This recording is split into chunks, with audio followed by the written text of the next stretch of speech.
আইনস্টাইনের যে রিলেটিভ যে থিওরি, মানুষ কখনো পারবে, মানে মানুষ তো জানছে, হ্যাঁ মানুষ এটা পারবে কিনা। আচ্ছা এখানে একটা ইন্টারেস্টিং পয়েন্ট আছে, পয়েন্টটা শুনলে একটু মজাই লাগবে।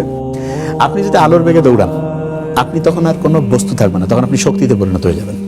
ওকে, এই সময় এমসি স্কয়ার বলে একটা ফর্মুলা আছে, থিওরি আছে। আমি লুসি একটা সিনেমা দেখেছিলাম, আমি দেখেছিলাম আপনি, আমি তো ছবি, LUCY, আপনার পারলে দেখেন, এটা নেটফ্লিক্সে আছে। আচ্ছা আমি এখন রিলেট করতে পারছি ছবিটাকে। ওয়াও, মানে হচ্ছে আপনি যখন আলোর বেগে দৌড়াবেন তখন হচ্ছে যে আপনি বস্তুতে থাকবে না, তখন শক্তিতে পরিণত হয়ে যাবেন। এবং আইনস্টাইনের অসাধারণ কথাটা এইটা যে আপনার যে হচ্ছে বস্তু এবং শক্তি একটা আরেকটার হচ্ছে ভিন্ন রূপ। যেমন আপনি বরফ, পানি একটা কঠিন একটা তরল না, এরকম শক্তি আর বস্তু, ধরেন যে এই ঘড়িটা বস্তু, তো এটা আলোর বেগে দৌড়ালে বস্তু থাকবে না, এটা শক্তিতে পরিণত হয়ে যাবে। তার মানে আল্লাহ যে বলেছেন কিয়ামতের সময় যে দুমড়ে মুচড়ে দিবে সমস্ত কিছু, সবকিছু এক করে দিবে, এগুলো সবই তো সত্য। 100% কোনো সন্দেহ নাই। আপনি কোরআনে পড়বেন, জাস্ট একটু টাইমটা এদিক ওদিক করে দেওয়া। একটু কিচ্ছু না।